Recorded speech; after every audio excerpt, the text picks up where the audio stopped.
Vamos a hablar, ya que estamos entrando de lleno a los términos de azoemia, creatinina, vamos a hablar del clearance, que es en realidad, en términos simples, la depuración de creatinina. La depuración de creatinina. Acordándonos que la depuración de creatinina ideal es 120 mililitros por minuto, es la depuración ideal que uno debe tener como base importante. Y también entendiendo que para que haya disfunción renal tiene que haber una disminución más del 50 hasta el 75% de depuración de creatinina. O sea, cuando encuentren una depuración de 80, el paciente va a estar tranquilo, asintomático, y no va a haber alteraciones signológicas ni sintomatológicas. Entonces, el concepto del clearance o la depuración de creatinina tiene que ver con la creatinina urinaria, el volumen urinario y la creatinina plasmática. Esto es cuando mandamos a pedir una prueba que se llama depuración de creatinina. Esto es lo que hace el tecnólogo, el laboratorista, el patólogo clínico en función a estas variables del paciente, ¿no? Es por ello que cuando uno va a hacer una depuración de creatinina, el paciente no puede estar tomando diuréticos. Por eso se suspende. Por ejemplo, tengo un paciente diabético que voy a hacer un screening de la función renal y es hipertenso, toma hidroclorotiazida para su hipertensión, no le voy a hacer la prueba de depuración de creatinina si está tomando diuréticos, porque me puede falsear la depuración fidedigna o de valor real en el paciente. Y aquí miren, el paminoipurato, como les mencioné anteriormente, es filtrado y secretado en un solo paso, por eso es una de las pruebas importantes al 100%, al igual que la inulina, que tampoco no sufre ni reabsorción ni secreción tubular. Entonces, las dos pruebas importantes para decir que es una depuración de creatinina al 100% es la prueba del paminoipurato y la inulina. El clearance de la creatinina o depuración, que es lo mismo, sobrevalora la tasa de filtración glomerular porque se secreta, ¿no? Eso es de la creatinina, cuando hablamos de creatinina per se. Y puede haber fenómenos que pueden alterar esto, y esto ya viene en una pregunta de examen hace muchos años. ¿Qué fármaco produce pseudoinsuficiencia renal? O sea, hay fármacos que pueden dar falsos positivos de creatinina. Ya les indiqué algunos otros fenómenos que pueden dar alteraciones de la creatinina y la urea sin tener patología renal. Pero también hay fármacos, y uno de los fármacos más usados en la década del 80 y 90 fue la cimetidina, que es un bloqueador H, se usaba por doquier, era un antiulceroso, hasta que apareció felizmente la ranitidina. La cimetidina, muy conocida como el Tagamet, producía muchos efectos benéficos en el paciente, pero también muchos efectos adversos.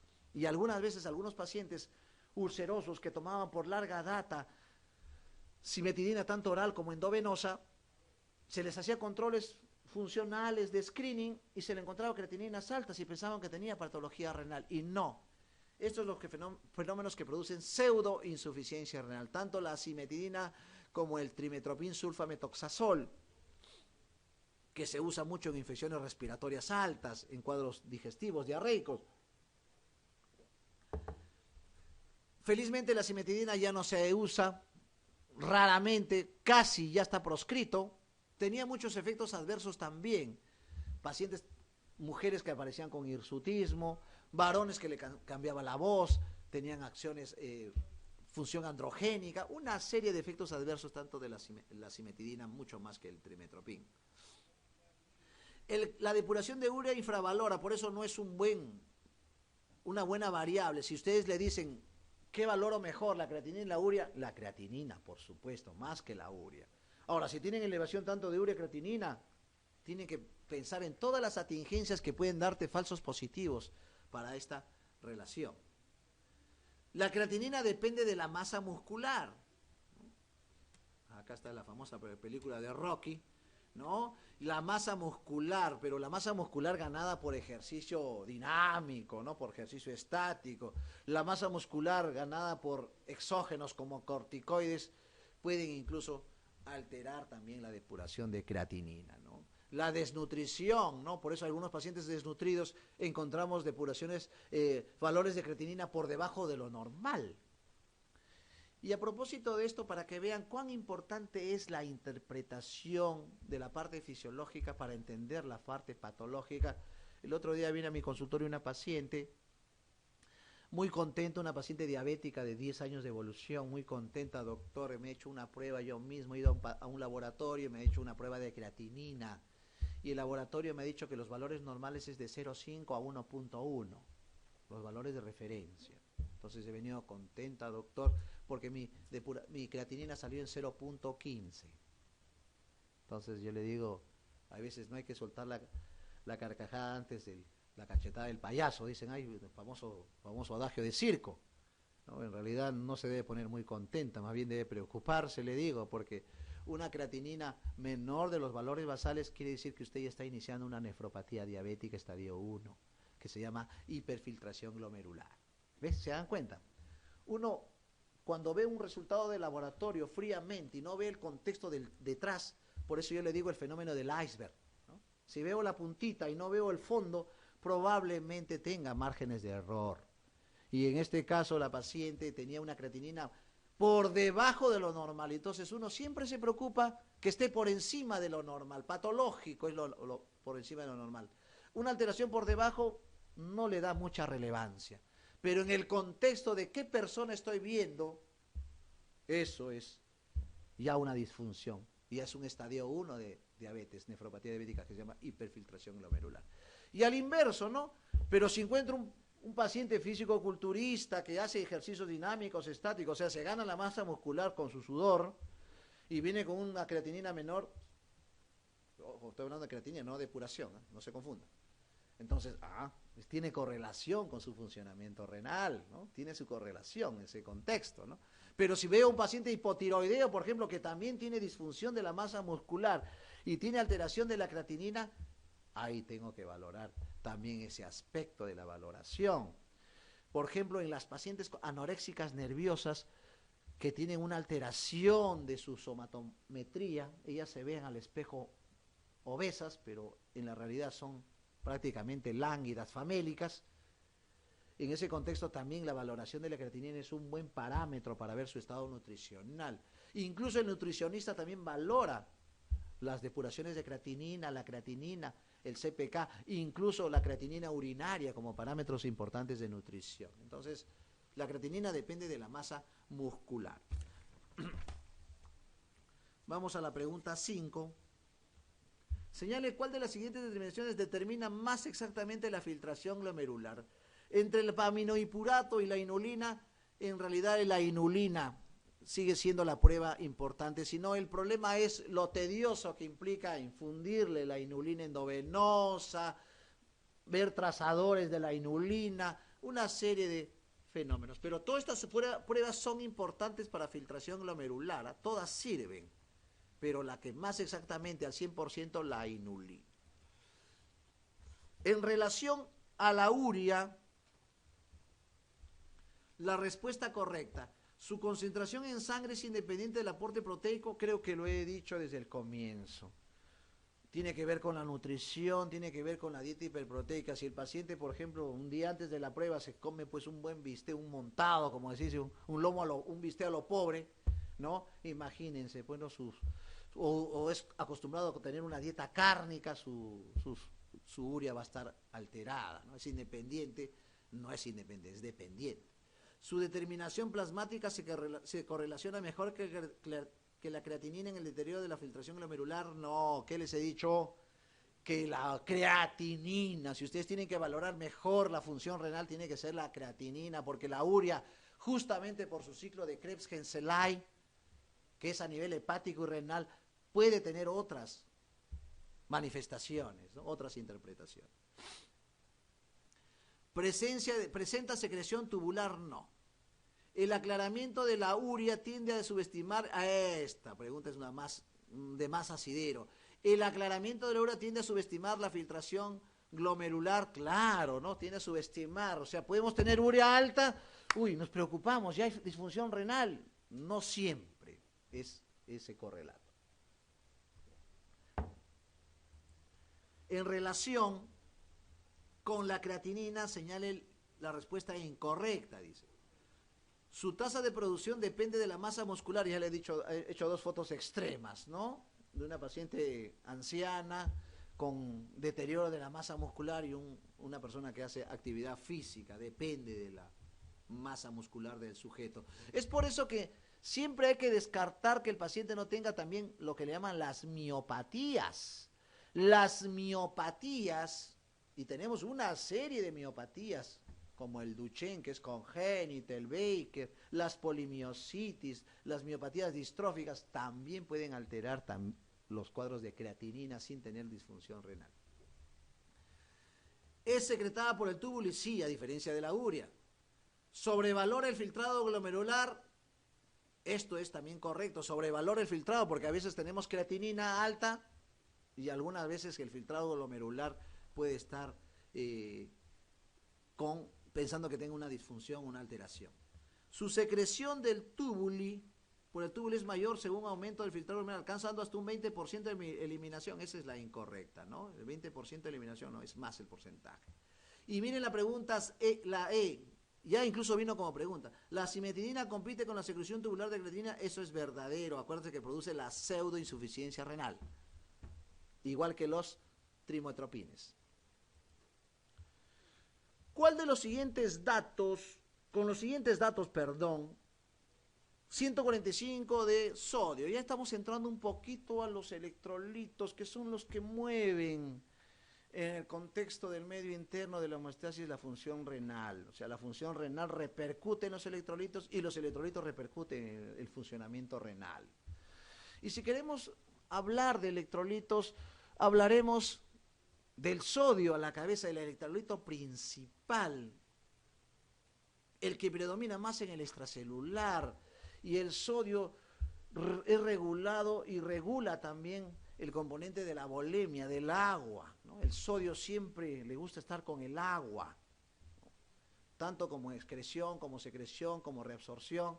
Pero el sodio no se mueve a base de eso solamente, o sea, no solamente de agua, sino de ADH, esa hormona de la neurohipófisis, la vasopresina, que tiene que ver también con el mecanismo regulador de agua a nivel del túbulo colector de Bellini. Acuérdense que cuando hay ausencia de ADH por alteración de las neuroficinas, que son los carritos, digamos así, que transportan desde la neurohipófisis hasta las estructuras órganos blancos, al ADH, las neuroficinas, eso se llama diabetes insípida central, porque no hay ADH. Pero el carrito sí funciona, pero la estación está bloqueada, huelga, ¿no? Y eso se llama alteración de los receptores. Eso se llama diabetes insípida nefrogénica. O sea, hay ADH, pero no actúa porque no hay receptores. Entonces, esos factores también regulan el sodio y a la vez el agua, de acuerdo al contexto, si hay exceso o defecto de agua en el organismo. Otro mecanismo que es regulado, que domina el sodio, es el sistema renina-angiotensina-aldosterona, que también coincidentemente actúan a nivel del túbulo colector de Bellini. Y esto también hace que el sodio se reabsorba o se secrete, ¿no? Por ejemplo, cuando tengo sodio, aldosterona baja, el sodio baja, ¿no? Hipoaldosteronismo, hiponatremia. Cuando tengo el sodio alto, hiperaldosteronismo, eso el sodio se eleva, ¿no? Entonces, hay mecanismos de hiperaldosteronismo o hipoaldosteronismo, ¿no? Si queremos irnos un poquito más, ejemplos, siempre me ha gustado hablar con ejemplos, y eso es lo que queda en realidad. Hipoaldosteronismo, doctor, el Addison, pues doctor, el Addison es una patología endocrinológica que disminuye la aldosterona, y eso produce sodio bajo. Y hiperaldosteronismo, doctor, el Cushing puede ser uno de ellos, ¿no? Pero hay otras causas de hiperaldosteronismo. La insuficiencia cardíaca, el síndrome nefrótico, la insuficiencia renal, la cirrosis, también producen hiperaldosteronismo y alteran el sodio en su conjunto, ¿no? Entonces, el sodio es el ion principal, el catión principal, digamos así, que regula el medio interno. Si le preguntan cuál es el ion principal que regula el medio interno, es el sodio, de más concentración del extracelular. Luego vemos el potasio. Si el ion catión sodio predomina en el extracelular, el catión que predomina en el intracelular es el potasio, Sabiendo que estos compartimientos, tanto intracelular como extracelular, los más medibles, los más cuantificables son los extracelulares. Los intracelulares son los menos medibles, los que son más difíciles de cuantificar por justamente la estructura interna. Y el potasio también se regula por mecanismos no solamente hormonales, sino por mecanismos de pH, a diferencia del sodio que no se mueve con medios ni ácidos ni alcalinos. Esa es la diferencia importante. Por eso, cuando el potasio está dentro y hay un medio ácido afuera, el potasio sale. Eso sí, por eso cuando hay una acidosis, el potasio se eleva, hipercalemia. Y cuando hay un medio alcalino, el potasio se mete más al intracelular, se esconde, y por eso hay hipocalemia en las alcalosis, sobre todo metabólicas, ¿no? Entonces, el potasio tiene ese funcionamiento, ¿no? Y también la aldosterona regula el potasio. Acuérdense que a nivel del túbulo distal, túbulo colector de Bellini, se secreta potasio. Por eso cuando hay un hiperaldosteronismo, el potasio baja, hipocalemia. Y cuando hay un hipoaldosteronismo, el potasio se eleva, hipercalemia. Entonces tiene que ver también con el sistema renina-angiotensina-aldosterona. Y yéndonos y aprovechando la pregunta, mire, estamos en esta pregunta 8, doctor, ¿acabará? No, sí, vamos a acabar bien todavía, ¿no? ¿Cómo es la manifestación clínica del sodio? Ya que estamos haciendo un poco de la parte fisiológica, nos está dando las pautas, la manifestación clínica, trastornos neurológicos. O sea, cuando tengan alteraciones del sodio, busquen problemas neurológicos. Cefalea, náuseas, vómitos, tinnitus, convulsiones, focalización, Babinski, movimientos extrapiramidales, una serie de síntomas neurológicos. Y doctor, ¿y el potasio? El potasio, síntomas cardiomusculares. O sea, arritmias y problemas musculares, contracciones, flacideces, parestesias, o sea, manifestaciones cardiomusculares, de acuerdo a sus valores. La glucosa, miren la glucosa, muy ampliamente conocida, la glucosa se reabsorbe casi en su totalidad a nivel del túbulo proximal, Pero cuando aparece un defecto congénito que no reabsorbe glucosa, y aquí viene una anécdota, ¿no? Una anécdota. Así como la paciente que vino contenta a mi consultorio, también vino una paciente muy afligida, no durmió 2 días, hizo crisis de ansiedad. También se hizo un screening, como su amiga se hizo un examen de orina en un laboratorio, ella también se hizo un examen de orina en un laboratorio, y el laboratorista le dice, tiene glucosuria en orina. Por eso, cuán importante, el fenómeno del iceberg, no se olvide.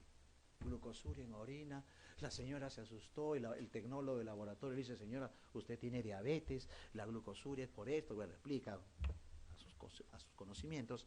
Ya se imaginan, 2 días, a los segundo día la veo, no ha podido dormir 2 días, la veo toda demacrada, ansiosa, y haciendo casi una crisis de ansiedad generalizada. Y me dice, doctor, me han dicho que tengo diabetes, no sé qué voy a hacer. Ya se estaba imaginando ya en diálisis, ya con retinopatía, ceguera. Ese es fenómeno, miren. ¿Por qué tanto afán de preocuparse del mañana? El mañana hay que dejarlo a Dios, ¿no? Entonces, eso, imagínense, ¿no? Entonces, cuando yo evalúo a la paciente, le hago primeramente una afiliación, una historia clínica, antecedentes, sintomatología. Ni siquiera tenía poliuria, polidipsia. No tenía ni hiperfagia, no había bajado de peso, no tenía antecedentes familiares. Por eso la clínica manda, siempre me dice la clínica manda. Entonces le digo, señora, no se preocupe. Vamos a hacerle, inmediatamente le hago un glucotest normal, una glicemia normal, incluso había almorzado, glucosa normal. Y ahí está el fenómeno, ¿no? Euglicemia con glucosuria, que ese fenómeno se llama Fanconi, síndrome de Fanconi. Pregunta de Elmira hace 2 años, el síndrome de Fanconi. Este es cuando se altera la reabsorción de la glucosa. Si ese fenómeno lo encuentro en un niño, eso es un fenómeno congénito que se llama síndrome de Fanconi o tubulopatía. Pero si este fenómeno lo encuentro en un adulto, hay que pensar en fármacos que te pueden dar glucosuria.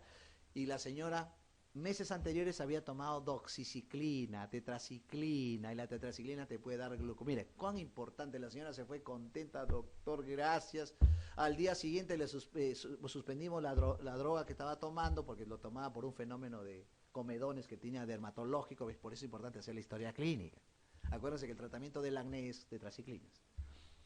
Suspendimos la tetraciclina, 3 días después le hacemos un examen de orina, ya no había glucosuria. Se acabó su ansiedad. Qué importante es por eso entender los fenómenos desde las bases. Yo a todos mis alumnos de las diferentes universidades les digo, el que sabe básicas, sabe clínicas. El que conoce las básicas, domina bien las clínicas y regresa y se va y se pasea por el riñón, el corazón, el pulmón y va explicando todo. Y así como lo entiende, lo explica también a su paciente, ¿no? Y esa es la confianza que uno debe darle al paciente. Glucosa de 180 miligramos, sabiendo que la glucosa normal, ojo, normal, según ya los últimos guidelines, si nosotros ahorita nos hacemos un screening, la glucosa normal en ayunas debe ser menos de 100. O sea, para decir que es normal, menos de 100 debe ser la glucosa. Doctor, yo he repasado que la glucosa debe ser hasta 125, mayor de 126 es diabetes. No, eso, fenómeno de 100 a 125, eso se llama, hay que descartar intolerancia oral a la glucosa. Esta persona tiene glucosa en 180, no sabemos si fue al azar. No sabemos si fue en ayunas. Por eso, ¿cuánto podemos aprovechar de cada pregunta, ¿no? De ir escudriñando de cada pregunta sus datos y de ahí se va dicotomizando, va saliendo mucha información que a ustedes le vamos dando forma para que tengan mejores armas para lo que tienen proyectado en un futuro inmediato, ¿no? Entonces, esta glucosa de 180 miligramos se podría decir que es una diabetes, se podría decir, si es que lo tomamos al azar, podría ser una intolerancia, porque acuérdense que las pruebas de intolerancia son mayores de 200, ya diabetes, pero menores de 200 son intolerancia oral a la glucosa, ¿no? Entonces una glucosa de 180. Ahora, la glucosa también cumple una función de ósmosis. Acuérdense que la glucosa tiene un transporte facilitado a nivel renal. Y este transporte facilitado puede conllevar también a aumento de la diuresis. Ahí está la explicación por qué hay poliuria en un diabético. Las poliurias son síntomas muy característicos de los diabéticos, pero no son patognomónicos. Hace un año me vino un paciente a mi consultorio con polidipsia, poliuria. No era diabético. Y ahí se acabó. Si yo tengo un espectro tubular, solamente diabetes. Si no sale diabetes, glucosa normal, ¿qué hago? Pero hay otras causas de poliuria, polidipsia, como diabetes insípida, como el síndrome de Bartter, que vamos a hablar un poquito más adelante, ¿no? Hipercalcemia, el exceso de calcio también produce poliuria, polidipsia. La hipocalemia, la baja de potasio también produce poliuria, polidipsia. Pero esta paciente no tenía ninguna de estas. Tenía un fenómeno que se llamaba la potomanía, por si acaso, no vayan a pensar lo contrario. La potomanía es el síndrome compulsivo de beber agua. Y eso produce polidipsia, y el exceso de la carga hídrica produce poliuria. Y tenía un fenómeno de una neurosis, ¿no? Entonces, estos fenómenos se van explicando.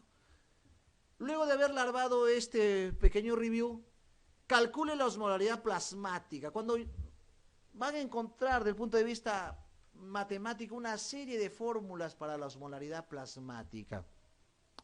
Pero si le preguntan, ¿qué osmolaridad yo uso en un paciente que lo voy a manejar?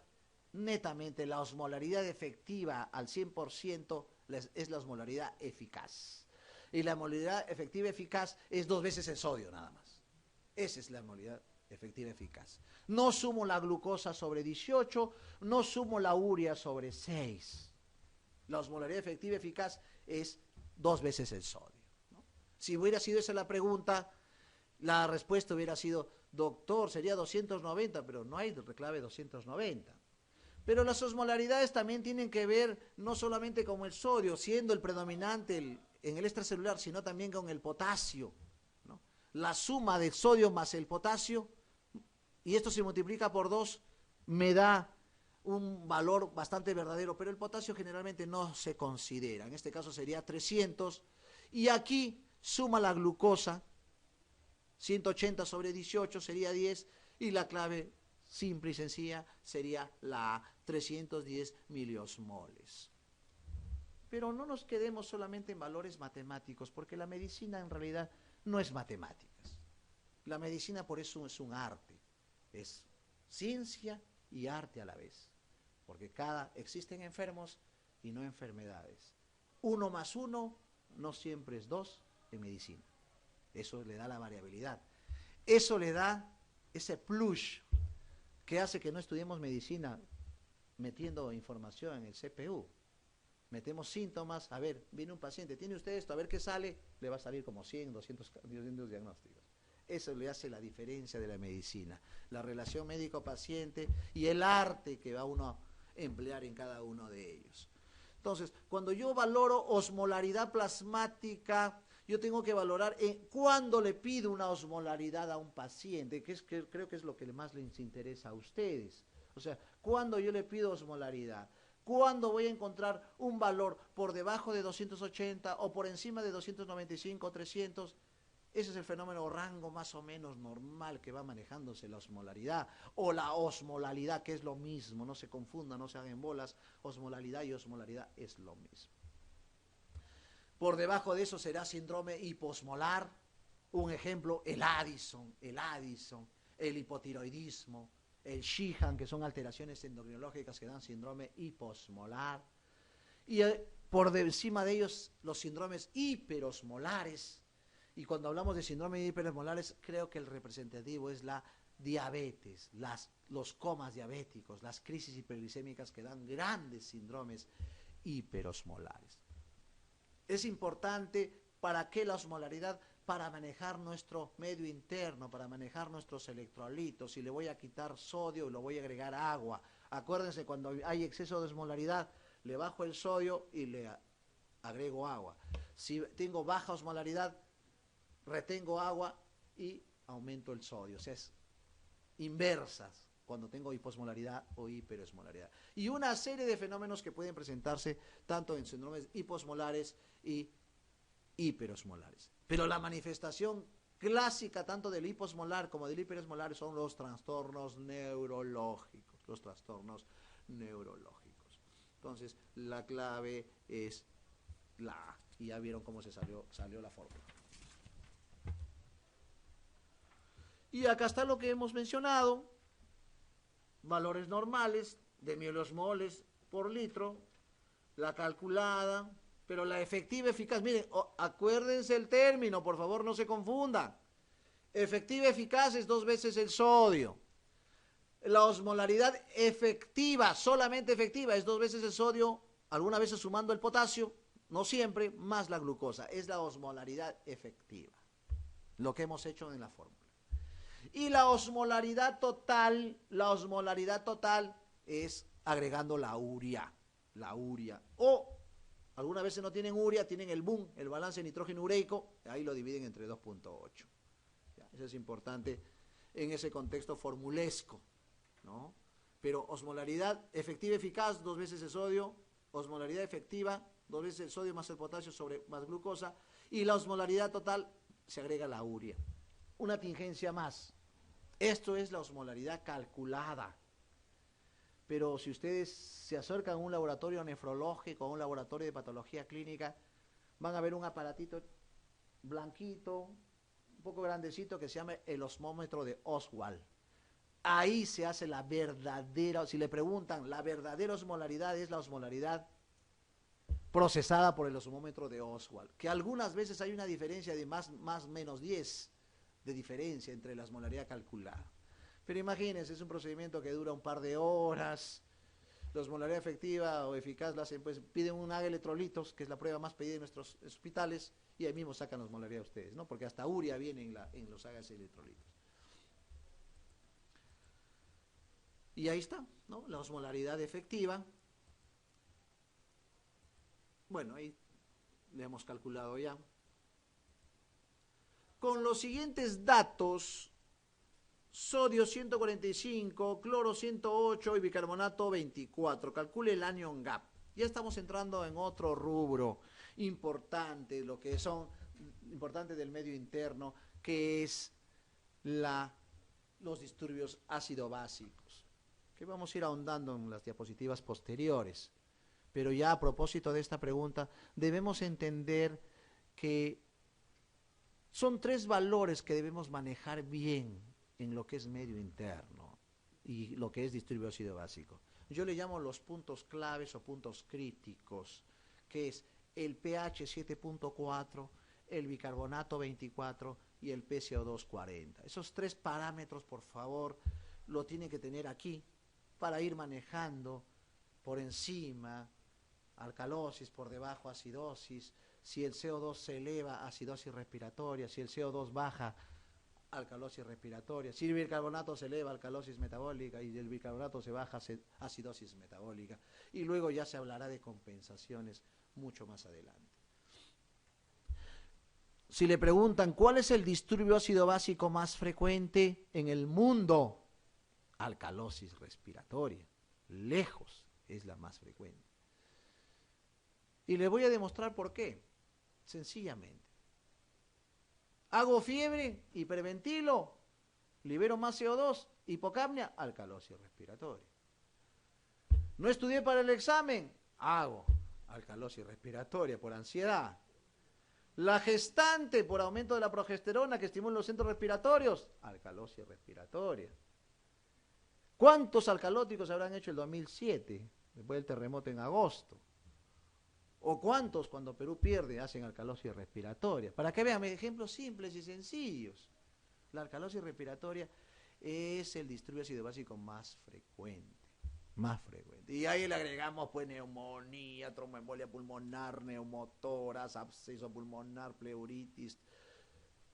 No acabaríamos en realidad una serie de causas de alcalosis respiratoria, donde sus características hipocapnia, PCO2 menor de 40 y alcalemia, pues su característica de la alcalosis. Luego el segundo disturbio en frecuencia, estamos hablando del perfil ya estadístico epidemiológico, es la acidosis metabólica. Pues la acidosis metabólica es el segundo disturbio que se ve con frecuencia. Y cuando ustedes encuentran un paciente acidótico, metabólico, renal, pues renal, justo lo que estamos hablando hoy día, renal, porque a nivel renal es donde se altera la secreción de los iones hidrógeno. Acuérdense que las secreciones de iones hidrógeno a nivel tubular tiene que ver con la aldosterona. La aldosterona, para intercambiar con el potasio, secreciona o reabsorbe iones hidrógeno. Cuando tiene alteración de secreción, boto más potasio, ¿no? Entonces tengo que reabsorber más iones hidrógeno. Y a la inversa, por eso cuando hay mucha aldosterona, hay alcalosis. Cuando hay poca aldosterona, hay acidosis. Y esto se relaciona con el potasio, o sea, los iones hidrógeno mueven el potasio, tanto por debajo como por encima. Y cuando tengo acidosis metabólica, la patología renal es la que prevalece, insuficiencia renal aguda, crónica, pero hay otras causas de acidosis. Doctor, la diabetes, la cetoacidosis diabética, la persona que no come en ayuno también produce acidosis. Los alcohólicos que no comen y ayunan, cetosis alcohólica, intoxicaciones, una serie de causas de acidosis metabólica. El shock también da acidosis metabólica debido a la hipoperfusión, a la hipoxia ística, la liberación de ácido láctico también eleva y da acidosis metabólica. Entonces, ¿y por qué estamos incidiendo en acidosis metabólica? Justamente para entender el anion gap o el hiato aniónico o el gap, tengo que entender la acidosis metabólica, porque la acidosis metabólica no se queda ahí. Tengo que decir qué tipo de anion gap tiene, si es un anion gap alto, normal o bajo. Son los tres variables que se debe manejar en anion gap. ¿Qué es el anion gap? En palabras sencillas, o la brecha aniónica, es la diferencia de los cationes menos los aniones, ¿no? Cationes como el sodio más el potasio y aniones como el cloro más el bicarbonato. Si considero el potasio, el anion gap puede llegar a valer hasta 15, lo normal, valor normal hasta 15. Mucho cuidado, a veces vienen esas atingencias. Y cuando no considero el potasio, generalmente no consideramos el potasio, 12 es el valor normal del anion gap. Entonces, la diferencia es la que me da el anion gap y la interpretación. Si me sale por encima de 12 o de 15, ese es un anion gap elevado. ¿Qué me dice eso? Traducción clínica. Anion gap elevado, insuficiencia renal aguda, insuficiencia renal crónica, sepsis, shock, intoxicación, etcétera. Una serie de causas, anion gap elevado. Si me sale 12, normal, ¿qué me traduce esa acidosis metabólica anion gap normal? El ejemplo, diarreas, es el ejemplo más frecuente. Pero también ahí se meten las acidosis tubulares o las tubulopatías, que vamos a hablar un poquito de ello ahora y en nefrología hablaremos mucho más. también producen anion gap normal. Y hay una característica, el anion gap normal cursa con hipercloremia. El anion gap alto cursa con cloro normal o algunas veces bajo. Y el anion gap bajo, doctor, yo sabía en los libros que solamente hay anion gap alto y normal. Bajo nunca me han enseñado o no le he leído. Hay anion gap bajo, valores menores de 10, 8. ¿Dónde se ve anion gap bajo? En las paraproteinemias, mieloma múltiple, macroglobulinemia de Waldenström. Una serie de patologías que son paraproteinemias que producen anion gap bajo, que son en poca relevancia. Ya con este pequeña sinopsis de esto del anion gap, fácilmente podemos sacar, pues, mentalmente, ¿no? Digo, 145 es el sodio, solamente considero el sodio porque no me dan el potasio, entonces voy a considerar hasta 12 lo normal. Cloro 108 y bicarbonato 24, esto suma 132, el anion gap es 13. Como no consideré el potasio, es un anion gap elevado, que puede ser una serie de patologías que me pueden dar anion gap elevado, ¿no? La respuesta es la B. Y vamos a hablar de anion gap, ¿no? Sodio menos la diferencia del bicarbonato con el cloro. Y acá está.